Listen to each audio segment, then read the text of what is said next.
Right, awesome. My name is Bruce Pinkleton. I'm Dean of the Murrow College. Thank you for joining us today. The room is full. It looks awesome. It's really, really exciting to be here. We're expecting 400 plus people for our Lifetime Achievement Ceremony this afternoon. Really, really great day for us. So appreciate your attendance. This is a big day for us. We have inspiring speakers. I'm getting back to my notes now if you're wondering, all right? Engaging workshops and terrific panels. So please attend and engage as much as you can. I'd like to offer a special welcome to our professional advisory board members who are spread throughout the room. MPAB members, wave your hands for me real quick. Awesome, thank you. And for our esteemed alumni and beloved guests, and of course for Murrow College faculty and staff, who truly are the beating heart of Murrow College. The theme of this year's event is Connect Discovery Through Curiosity. So please take some time to actually connect with someone. If you see someone you don't know, introduce yourself, say hi. Don't just sit there and secretly check your email and socials. There's plenty of time to do that later, and we know who you are, all right? So be present, connect, engage, ask questions. We have really terrific people here with a lot of experience. They can offer great advice. Listen to them. That's a lost art for sure. Listen to each other and learn. So now it's my pleasure to introduce our opening keynote address, Sarah Kneller. Now, if you look at Sarah's last name, you notice it's spelled with a K, N-E-L-L-E-R, and you would think, like I thought, that it was Kneller, but it's actually Kneller. Is that right, Sarah? All right, there you go. So I did what any good communication student should do, and I checked the pronunciation and the spelling, so I will not get an F in COM 300. There we go. I know my stuff, all right? Sarah is a distinguished Murrow College graduate and a pioneer in esports. How cool is that? She spent more than 2 decades transforming how we experience storytelling in the digital age through immersive gaming experiences that engage audiences and set new standards in live esports coverage. But Sarah's work is more than about technology. It's about connection. It's about breaking down barriers, showing us new ways to communicate, to share, and to connect and understand each other. Today, she continues to inspire the next generation of leaders, demonstrating that the most powerful technologies are those technologies that bring us closer together. Please join me in welcoming Sarah Kneller. Sarah, come on up.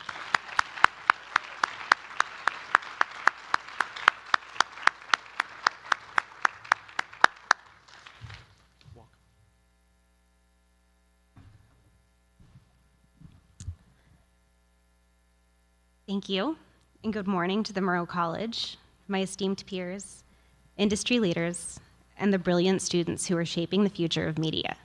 It is an absolute honor to be here, standing where Edward R. Murrow's legacy of truth, integrity, and curiosity continues to inspire us all. Today, I want to take you on a journey.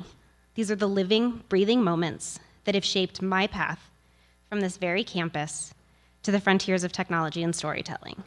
This isn't just my story, however. It's really just a roadmap for anybody who feels that magnetic pull of what if, and then dares to follow it. Life, in my experience so far, has been full of wonder and curiosity. For as long as I can remember, I think it started when I was a really young kid, playing in the undeveloped lot next to my house. It might as well have been a jungle of endless possibilities for me. There were fallen trees, really big holes, piles of dirt. It was absolutely incredible. I built forts, I played hide and seek, but for hours on end, I was really fascinated by looking at everything through my magnifying glass. I would carry it around and I would look at something with my eyes.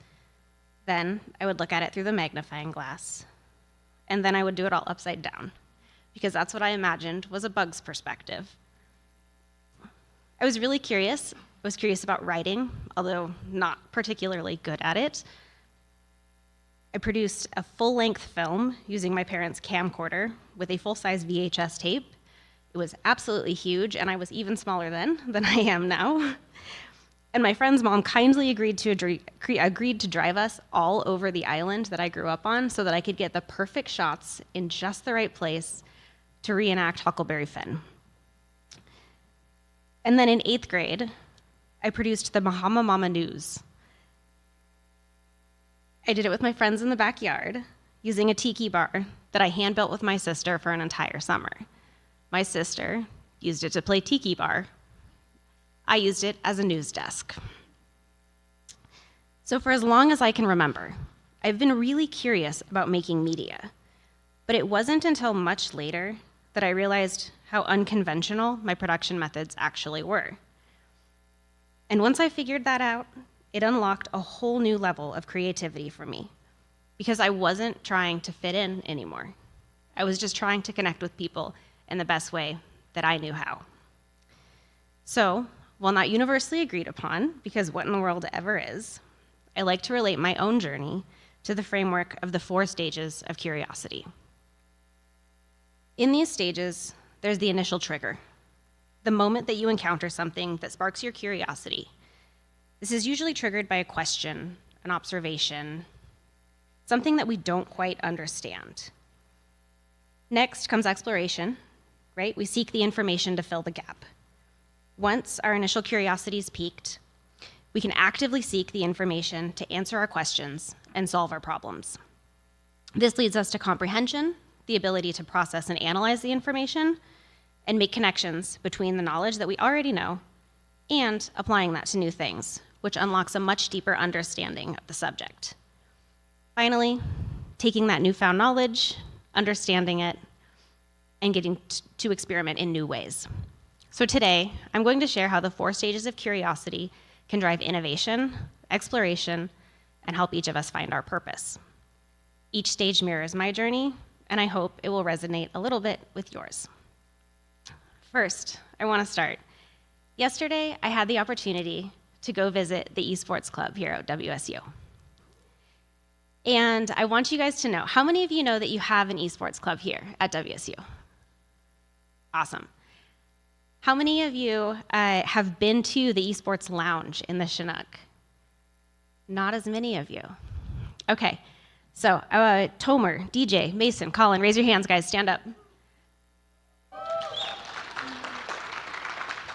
Anybody who is interested in getting involved with the esports club here at WSU, anybody who is interested in learning about production of esports, what they are doing is end-to-end business development. They are organizing leagues, they are working on policy, they are working on funding, they are working on production, they're working on casting, they're doing everything.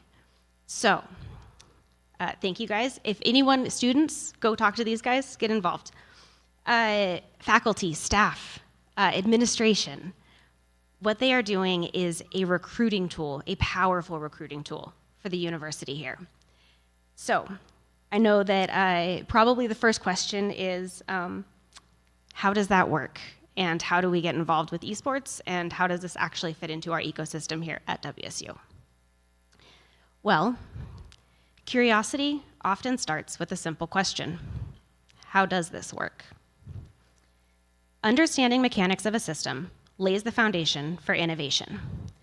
As a student here, I was absolutely obsessed with how stories were crafted, how a narrative could change and shift a sentiment, and how a sound score could change the exact same B-roll from inquisitive intrigue to a horror scene instantly.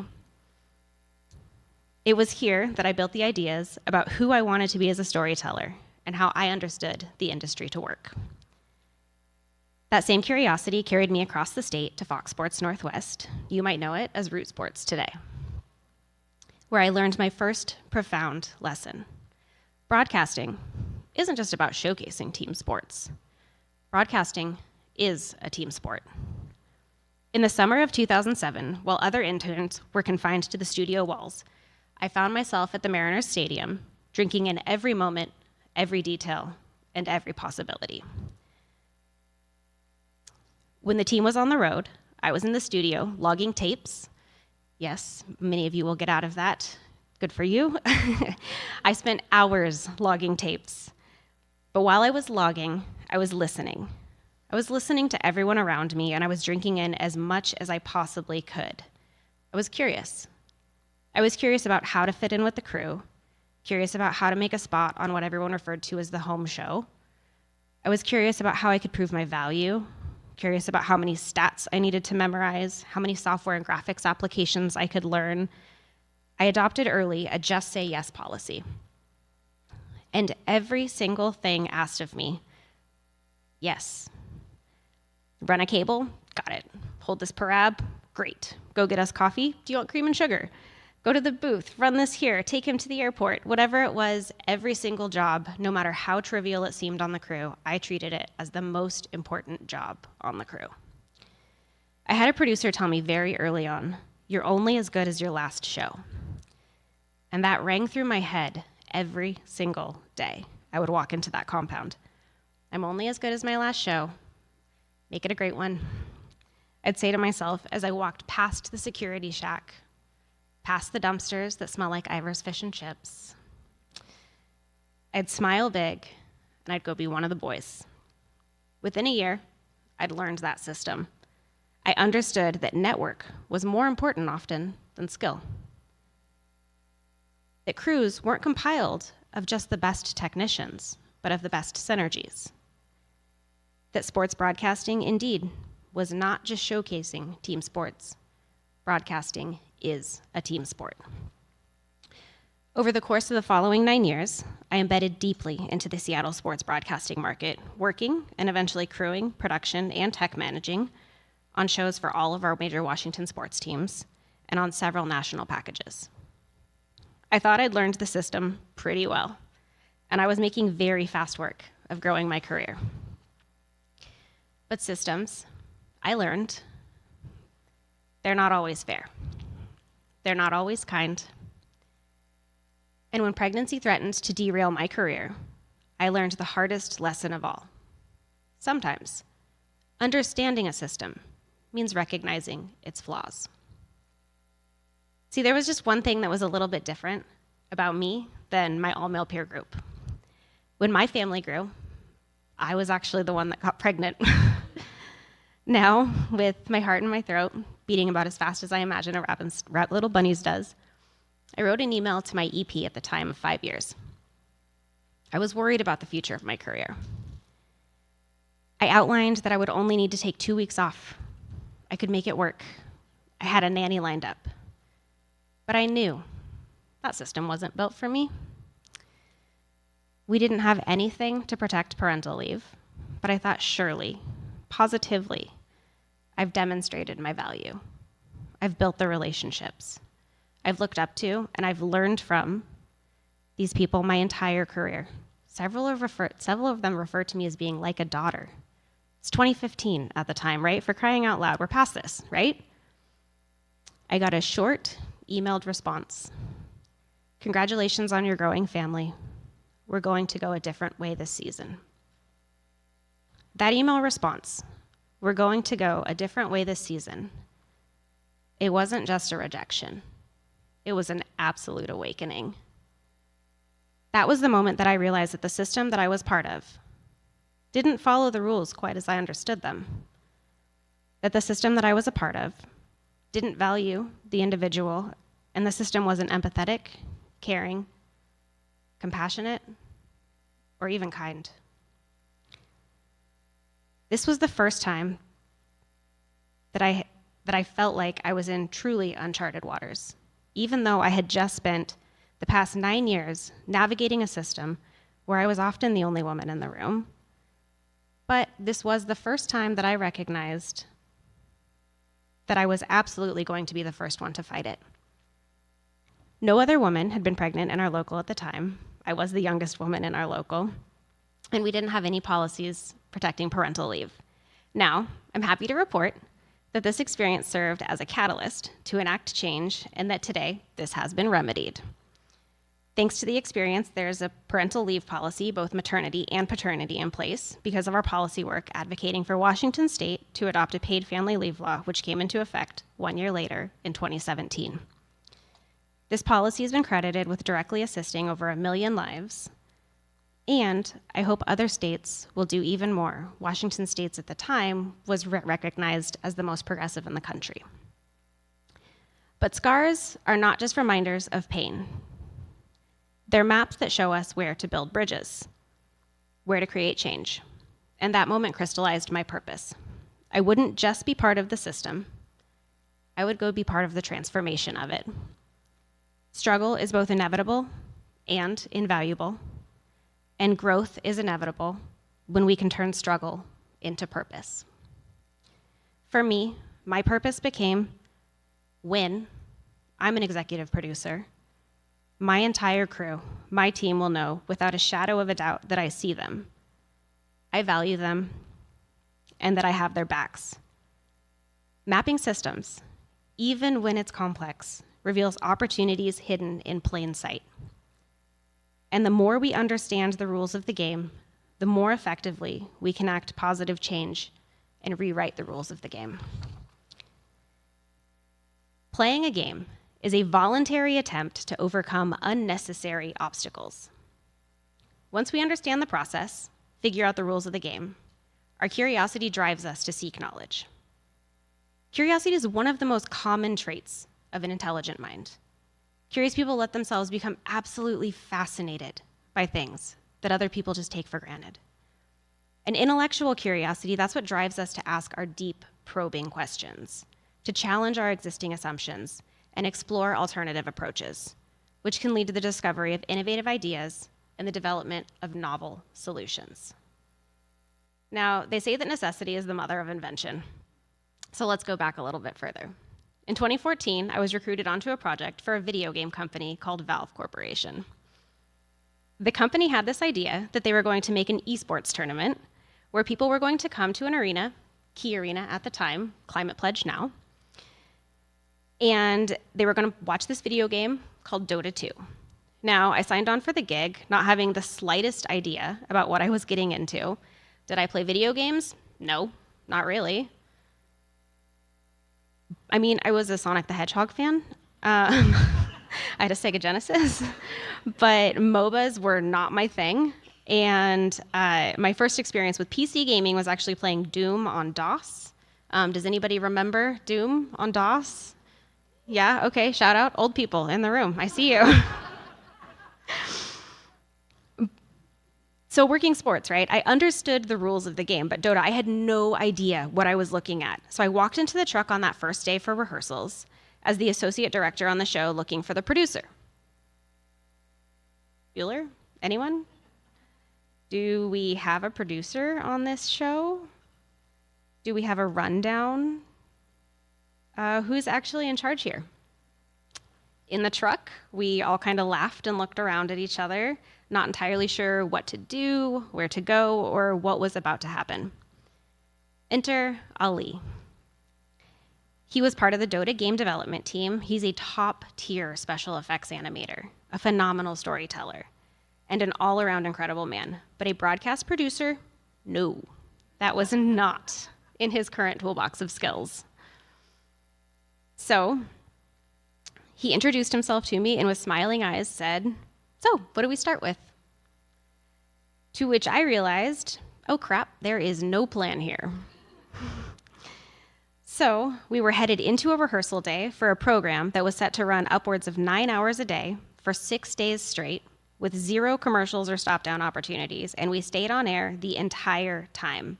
We rotated for bio breaks, we would rotate to grab quick bites to eat, but mostly it was an absolute marathon. For the next week, I proceeded to produce a show about a game that I was desperately trying to learn on a whim, segment by segment, working ahead of myself by about 5 minutes at any given time. The ultimate trial by fire experience. I got a crash course in the game. I learned the user interface. I learned what it meant to get the Aegis and the cheese. Those are both good things, in case you need to know. I remembered standing outside of the truck on one of our first quick breaks, inhaling a box lunch with my friend Keith, also a Coug, and one of my lifelong mentors. His eyes lit up, he was watching a monitor over my shoulder, and he yelled at the top of his lungs, "GG!" and he took off running. I had no idea what that meant, but I knew that if he moved, I moved, so here we go, something's happening, I don't know what it is. So for those of you who aren't gamers, GG means good game, and they type it at the end of a game when the other team knows that there's no way for them to make a comeback and the game ends very suddenly. So it was all a scramble because the game had ended, our truck was empty, and luckily our director, Glenn Wilhelm, also knew a thing or two about cutting a show, so he was able to buy us a little bit of time until John, our actual TD, rushed back in. The entire crew, laughing at the chaos that we had willingly embarked on, settled in for the next 6 days and went on that first ride that we now look back on and recognize as the birthplace of mass esports. At the moment, we didn't realize it, but we were creating the template for esports broadcasting on the fly. We were leveraging everything that we knew about sports broadcasting and refactoring it in a new context, reimagined for a different audience. Throughout that show, we sampled from entertainment, from Dancing with the Stars, from The Bachelor, fashion shows, conventional sports, and at one time, unsuccessfully, even late 80s MTV. I won't go into that, but just know we had a lot of fails along the way. True innovation happens when we transfer knowledge from one domain to another. When we ask ourselves, what if I apply this over here? Shortly after my crash course in esports, I was extended an opportunity to come back for the next iteration of the International Dota 2 Championships, to which I very quickly said, that was great, you guys, but no thank you. I'm really not the right person for this job. I'm not a gamer. This is not my thing. I work in sports. Which retrospectively makes about as much sense as saying, oh no, I don't want to produce for the NFL. I don't play football. But my confidence was still teetering on the edge of self-destruction from the very previously mentioned very public pregnancy debacle.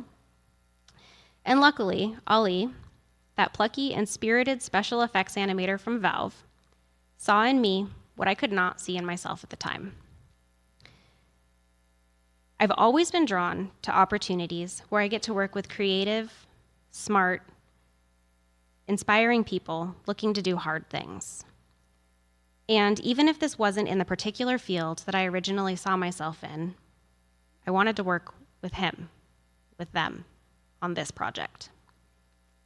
As my time at Valve started to pick up and I embedded even more with the game team, the business, and the company's very different way of doing things, I was forced to transfer all of the knowledge that I had gained up to this point into a very new and seemingly incompatible context. See, at Valve, we had a flat structure. No bosses, complete autonomy. So the way that this works is you walk around, you shop ideas to your peers, and if enough people buy in on the idea, you push all your desks together, you build it, you ship it, and then you go on to the next thing. But the thing about consensus building is that you have to have political capital. You have to have influence, and you have to be a driving force in the system. I found myself in familiar waters, in the room, part of the conversation, part of the group, but with little space to actually articulate ideas, even when I was undoubtedly the most qualified in the room to speak on a subject from direct experience. Ali, being highly attuned to his surroundings and very diligent about the idea meritocracy prevailing, pulled me aside after one meeting where I was shut down, talked over, and asked an opinion only to be told, that's not how it works, when it was quite literally the thing that I designed and built. He strategically attended a series of meetings alongside me after that incident, and when I would start to express an idea, he would make eye contact. He would clear space in the room, and he would invite me into the conversation. He will probably never know how much those invitations meant to me, but in those moments, he gave me space to find my voice, to gain back my shattered confidence, and to turn into a thriving, innovative person that I never dreamed that I would become. So over the following 5 years, as executive producer, my team went on to build some of the largest esports scenes in the world, shattering records for prize pool. Yes, at one point we hit a $45 million prize pool that was essentially crowdsourced from a battle pass, a business model that any company would die for. Cities around the world began bidding to host us, just like the Olympics. And in the background of all this, the National Academy of Television, Arts, and Sciences, the Emmys, began conversations with me while they were reviewing the validity of esports to be recognized in the National Sports Emmys. I coordinated with parliaments, kings, and presidents to get international recognition of esports as a sport, to receive visas so that we could move our players around the world and ensuring accessibility. By all measures, our work was paying off.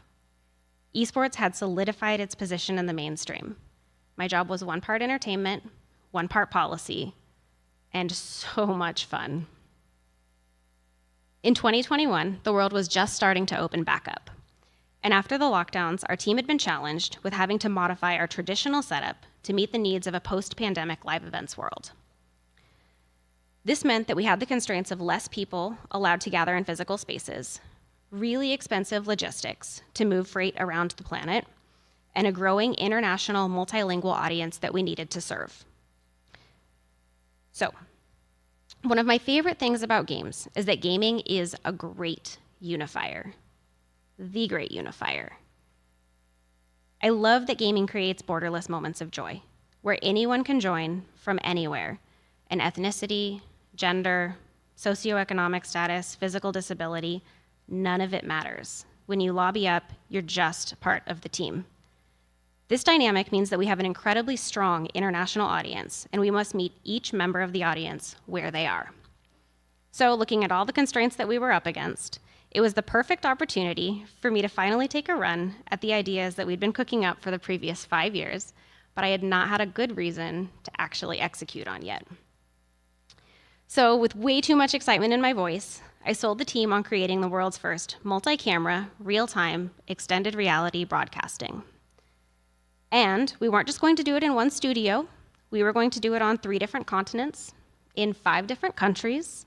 It was going to be in Singapore, Kazakhstan, Bucharest, Lima, Rio, and Shanghai. The demands were high. It must utilize a high-speed, ultra-low latency global network. Gameplay is only good if it isn't laggy. It must be fully dynamic, no pre-baked graphics. Everything has to be a live database call. It must be localized to all 28 languages that our broadcast is going out in. It must come from a central hub where one operator can feed multiple streams. It must be flexible. It must use 5G and satellite communication. It must have programmatic and manual powered virtual camera scene switching. It has to allow the commentators and talent to interact seamlessly with each other and with all of the virtual assets. And it must seamlessly integrate into the real-world set and virtual set extensions. The list went on for pages. But my team, they had my back. They did not even flinch. They dove in full throttle. Over the next 7 months, our team dug into all the existing technologies, only to realize that what we needed hadn't been invented yet. So, here we go, friends. The rest of that show is one for the history books, so much so that not only did we win at the Emmys for Outstanding Esports Production, but we also went on to be nominated for the George Wetzel Technical Achievement Award, alongside the Olympics and the Super Bowl. Gaming was officially mainstream. We'd earned our spot, and then we'd plowed our way to the top of the conversation. Now, as an industry, we recognize how much game tech has done for us as content creators, broadcasters, and what game engines are truly capable of. I don't think that anyone has ever said it better than the great one himself. This instrument can teach. It can illuminate, yes, even it can inspire, but it can only do so to the extent that humans are determined to use it to those ends. Otherwise, it's nothing but wires and lights in a box. This is as true today as it was the day it was spoken. Look beyond your field. The most groundbreaking ideas often come from very unexpected intersections. And meaning is found at the edge of our abilities, the edge of the unknown. Not so deep that we're met with chaos, but not so shallow that we close ourselves off to the real depth. That sweet spot, where your skills are enough to navigate the challenge of any given situation. My behavior now is entirely self-directed. It's devoted to becoming better and better at something that matters. And it connects that quest for excellence to a larger purpose. For me, curiosity has always helped shape my purpose. I was just a little bit slow on the uptake to figure out what my actual drivers were. Technology in the service of people stands to enhance our quality of life in unimaginable ways. profound ways, but only if we as humans are determined to build it, to use it, and to respect it. During the pandemic, amongst the imagining of the transcontinental XR broadcasting system, I had an insatiable need to understand systems architecture, artificial intelligence development, and how and why these technologies were both so powerful and simultaneously terrifying. My response to fear is curiosity. That isn't always a good thing, but it is me. The more worried people became about AI, the more I demanded myself to learn about it. This led me back to school, to a master's in technology management program at Georgetown University, where I convinced a classmate to do a project for our big data class using a video game. This project, we would create a game that maps cognitive biases across players. We would map that data to understand what causes a player to form bias, and then adjust their gameplay accordingly to create a dynamic environment where they're confronted with their own assumptions and biases, subverting their expectations, and building data lakes, tracking how the information is processed and how many interventions it takes for a player to be able to self-identify bias. Now, this project was fun. We received our grade and went on our way. I finished my program newly equipped with a deeper understanding of how I could personally make AI a tool for cause, and a whole lot of ideas about the world that I would like to be a part of. Did you know that according to the VA in America, over 22 veterans die by suicide every single day? And did you know that according to the CDC, nearly 44% of teens feel persistently sad or hopeless? And did you know that these exact same demographics play over 19 hours of video games per week? Now, imagine if the games that they were playing were custom built to improve mental well-being, to build community, to encourage connectivity, and the skills could be generalized into daily life, creating a richer offline experience so that the desire, the drive, the urge to escape online isn't as prominent. Imagine a world where storytelling is honest, it's vulnerable, and it's relatable. And we don't have to pretend to always be our best or lean in, because at the end of the day, relatability, humanity, that's what actually matters. Looking back on all the moments that I was fortunate enough to be a part of, one stands out to me like an absolute beacon. At TI6, we were doing a mini documentary on a group of Dota players who were from all around the world. As part of the feature, we flew them all into TI so that they could meet each other in person. This was their first time seeing each other. They'd been gaming together for over 10 years, and I watched with our camera crew waiting for the moment so we could get the shot. When they all saw each other for the first time, 5 grown men ran to each other, hugged each other, and burst into tears. They were so overjoyed that they were finally, after all these years, connecting with people that they had spent thousands of hours with. They spent hours talking, communicating, and playing. It was at that moment that I realized that what we were a part of was so much bigger than the game, the tournament, the millions of dollars and millions of viewers. We were giving people community, connection, and purpose. At the heart of gaming, when we strip away all of the weapons in fantasy, what we're left with is connection. Person to person, anywhere, anytime. Now imagine a world where we take all the good things that gaming can do, and we don't use it to build predatory monetization schemes or dark patterns to drive addiction, but instead we make the technology work in service of the player. And as I look back on the beautiful and sometimes wild path that I've had an opportunity to take, I would do it all over again. I'd take every hard lesson, every disappointment, every insult, because each of those moments made me more empathetic, more understanding, more courageous, and more unapologetically curious. And it led me to find my own community, connection, and my own purpose. Ask yourself why your work matters, and then let that drive your curiosity and your mission every single day.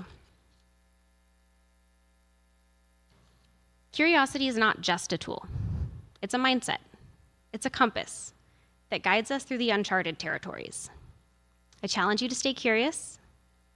Let it push you beyond your comfort zone and into new realms of discovery. Because of my own curiosity, I'm now part of an incredible endeavor, leveraging the technologies that we're imagining, and some we've yet to imagine, to support 2 NASA missions. Yes, I had the opportunity a few months ago to entertain the phrase low latency interplanetary cloud-based gaming solutions. Right? And never in my wildest dreams did I think that that sentence would come out of my mouth when I sat in the Edward R. Murrow Keynote in 2006 as an undergrad here myself. We're exploring everything from how to keep people connected to their families as they traverse the voyage to Mars. It's 9 months. We need to build an XR volume that's playable but without any head-mounted hardware to solve things like circadian rhythm syncing, mental health and well-being, sustained quality of life. And yes, that means enabling people to play games with their friends at home, maybe even you guys here in Pullman. I floated the idea of an esports tournament aboard the International Space Station. They heard it out, so I think they might like it. There are tremendous potential and endless possibilities waiting. And there are enough limiting factors out there. Never let yourself be one of them. Thank you for joining me on this journey. I look forward to your questions and continuing this conversation today about curiosity, innovation, and purpose.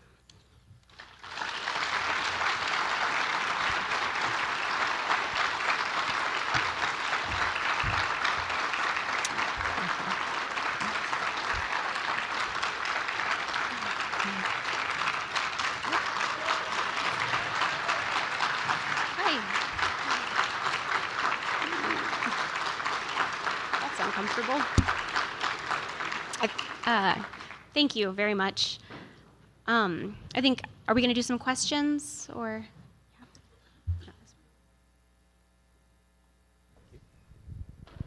All right, questions, show of hands. Over there, that one.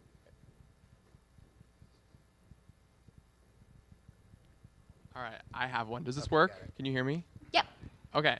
I'm also the microphone runner. So if you raise your hand, I'll run it after you. But what's like one skill that you would suggest for a college student to develop, like leaving and going to the workforce, that you would say was like the most important through your journey? Or I'm sorry, what was the end of this? So one skill that... like what would you say is like the top skill that you've used through your kind of like career? Yeah. The top skill is problem solving. Just the ability to understand that things, so in broadcasting, right, you guys all know this or will know this very soon.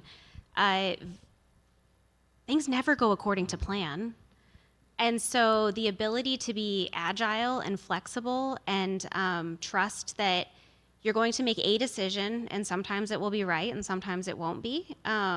But keep going, keep rolling. Like resilience, that's the best thing. Yeah, that's what I would that's say. perfect. That was perfect. Yeah, thank you.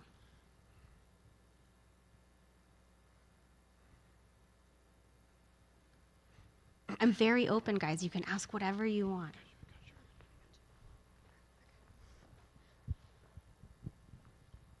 Hi, my name is Kara. I'm a faculty member here. If my students aren't going to ask questions, I'll ask questions. Yeah. So as also a mom, I cannot imagine coming back after like 2 weeks in general. Like that is terrifying. Like, I mean, I was working online after 4. That new law came into effect like 4 months after I had my kid, of course. So like, yay. I'm imagining esports is very male dominated. Okay, in such like a male dominated field, and you've got some very good ideas about empathy. Can you told us a lot, how do you kind of navigate that and also like change people's minds about women in a place where they aren't expecting women? Yeah, so I found that network is everything, right? And so I constantly surround myself by people who are, like ambitious and who see the value in, strong ideas and respecting like the value of the content that's being produced. And so when that's the basis for the foundation for the team that's really working together, so it's really all about building your network. So I can't stress enough as an undergrad, I wish that I had understood the value of network more. It was something that I didn't understand until much later in my career. But network is a key driver, and also every time I have needed help or assistance or guidance or advice, there's been somebody within my network that if I'm just brave enough to ask, somebody will help, somebody will step up, somebody will support you. So I'm happy to be that somebody for, anybody who wants it, right? So I respond to every single person who sends an inquiry for something related to gaming or gaming production. And so really building the network, but then, trusting yourself. Hello, my name's Tiffany. I'm a study abroad advisor here at WSU. It's International Education Week at WSU this week, so I'd be remiss if I didn't ask. You mentioned going and working all over the globe, all over the world. What's been your impact working with in a global environment and working with diverse people from all over the world and gamers all over the world too? Yeah, it's I've learned so much because the first hard lesson I learned was that translation and localization, not the same thing. Very different things, in fact. And so understanding, and I think this relates back actually to a lot of what we talked about in the Murrow program, is knowing your audience and being able to relate to your audience locally and meet them where they are. And so a big part of it is, yes, we have a product and we're at the time we were a US based company, and we had, our game and our IP, everything was primarily English, based and, Western, focused. But as you translate that out into a global audience, it's really important to not say, hey, this worked really well when we did it in Seattle, so we can just pick it up and move it to Shanghai and do the exact same thing, right? Like, that doesn't work. So for me, it was, I did a lot of cultural immersion when I went places. And so I would spend, just one trip I would go to restaurants. I would have a local person that I, partnered with, and they would take me around. I would learn about, how people communicated, what was, what the value systems were, what was, how to demonstrate respect, how to show hospitality, all these things, because there's so many different levels in different countries and it looks different everywhere, right? And so having a global mindset and being able to really just embrace all of those unique features, and sometimes some of them were challenges actually, right? And so we were like, okay, well, how can we take the bug and turn it into a feature? How can we take this thing that we need to work with and make it actually a driver to make us better? So, yeah. Good morning. My name is Tyler. I'm not faculty or anything, but would you expand a little bit on, we talked about International Week back here, and obviously this is an international type of market. Can you speak a little bit to the total addressable economic segment in esports and how it would compare to, let's say, the NFL or soccer in Great Britain, something like that, right? Five Nations, rugby, whatever. So everybody here understands what the size of this economic segment is, because I need to understand it better, being from the private sector, and I think it'll open up some eyes, here for students about what type of opportunities will be there for, careers in esports. Oh yeah. So gaming at large is a multi-trillion-dollar industry. Just in the U.S. alone, there's over $2.5 billion anticipated in spend just this year. That's before we get into mobile gaming, right? Because then mobile gaming blows it up even more. So just a tremendous amount of economic impact that happens from gaming. So we would have cities, when they were bidding to host us, they would compare us to the Olympics or to a Super Bowl when we would get our RFP responses back. And it would be all of the same key economic drivers, right? Like how much is the Tourism Bureau going to benefit from it? How much is the city going to benefit from it in marketing and advertising? But then also, the other thing I think is the number of eyeballs. So global viewership, global reach that gets underestimated in gaming because it happens online. And we don't measure online metrics in the same way that traditionally, like a Nielsen, for example, measures those metrics. And so, for example, one of the esports tournaments, we were just talking about it yesterday with the esports club. League of Legends Worlds, they actually, over the last 5 years, have had more average viewers than the Super Bowl. So more people are watching gaming than are watching conventional sports now. And the way that the economy is ballooning around gaming is not just from the games industry itself, and then you have the whole economy of the broadcasting and entertainment sphere around it, but then you have an entire content creator economy as well, where all of the different, whether it's a gamer who also streams or a streamer who just casts games, right? Like there's all these different ways to get involved. And as a result of that, the barrier to entry is so much lower because all you need is a webcam. And so the number of people involved, the access is tremendously higher. So I hope that touches on a little bit. Hi, my name is Sada. I'm a student. My question was, you kind of touched on this on one of your answers already, but what is something you wish you had done when you were in college to better prepare you for the workforce that you didn't do? I wish I would have done more public speaking. I was very focused on the production side, right? So I was plugged in with Cable 8 News. I produced the heck out of the broadcasts. I loved writing. I loved producing. I loved line producing. But I was a 100% behind the scenes person. And I underestimated the importance of also getting comfortable with yourself being out there once in a while. Yeah. So you talked about your journey with gaining back your confidence after certain low points. What does it look like for you to maintain that confidence now as you further your career beyond just your achievements, and how do you encourage that among your coworkers as well? Yeah, thank you. I don't take myself very seriously. That for me is a really big deal. And so by staying in a place where I'm a forever learner is how I think about things now. So instead of thinking that I need to, get a certain number of achievements, I'm a gamer, so I'm going to talk about this in unlocking achievements. There's not a certain number of like badges or achievements that I need to collect, right? It's just I'm always learning how to do a little bit better than what I did yesterday. And if you're always just improving a tiny bit day by day, it feeds your confidence. And so for me, that's really been the main driver in feeding my own confidence, is making sure that I'm always learning and I'm always open to new things, and I surround myself by people who are smarter than me. Okay, and then we're done. Okay, thanks.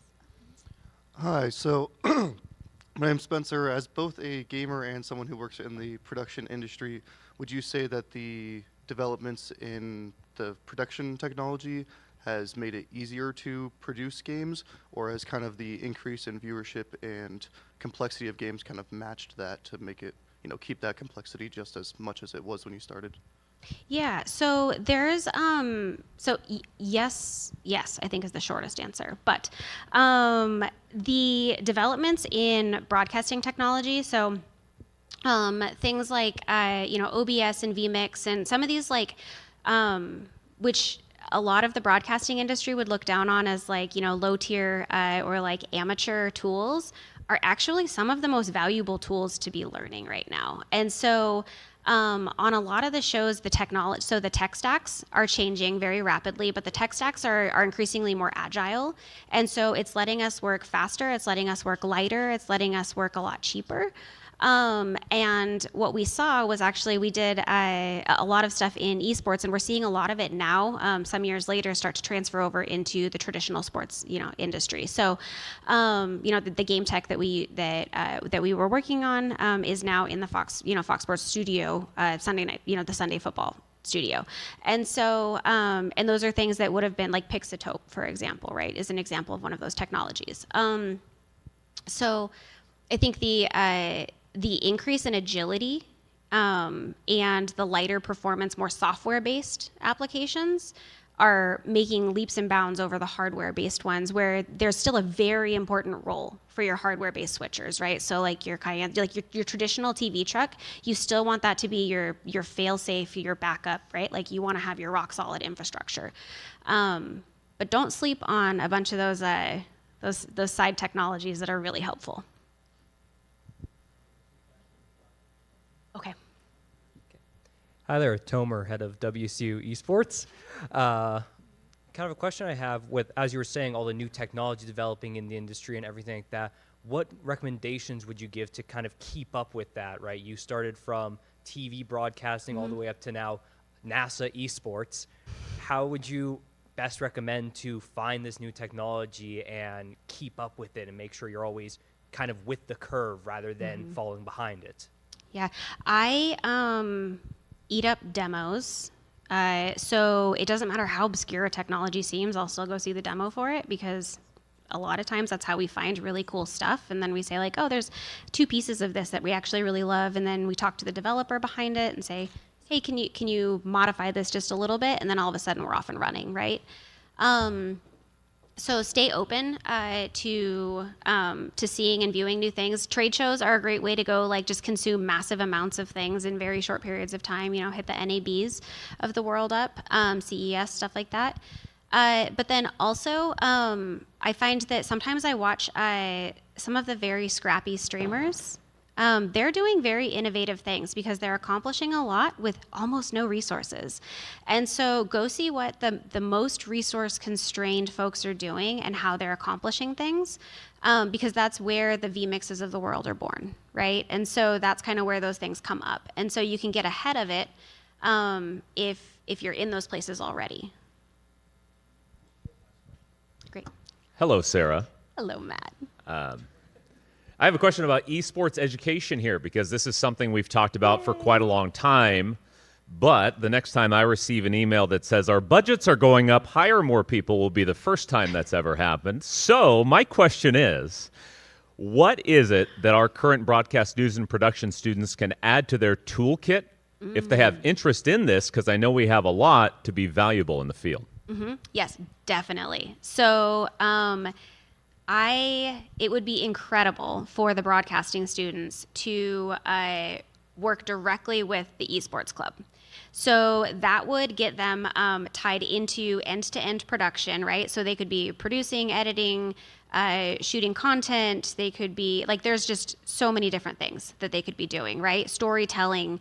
Really, there's a tremendous opportunity when it comes to crafting the narrative of, like the teams, in the same way that there's lore that's built, I'm a gamer. The way that there's story built up behind, institutions, right, that make people feel a pull for the institution. Your gaming program will have the exact same thing, and it's new, so that can all be written right now. And so you have the opportunity to craft that narrative. And I think that there's probably no better group to do that than the Murrow School. So infusing everything, all of those resources into building that scene will serve as a great recruiting tool for the university for future years as well. Yeah, thank you. Okay, thank you, everybody.